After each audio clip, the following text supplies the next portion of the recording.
Jason, how was the wind conditions out there today? It was brutal. It was brutal.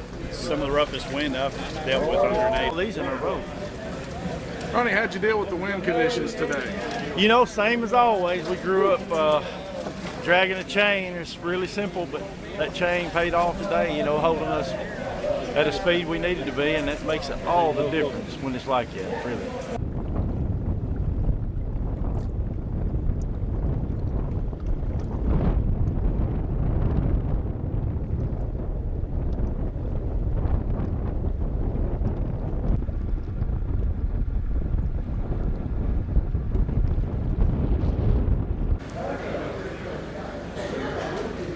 We'd also like to thank some of our other local sponsors.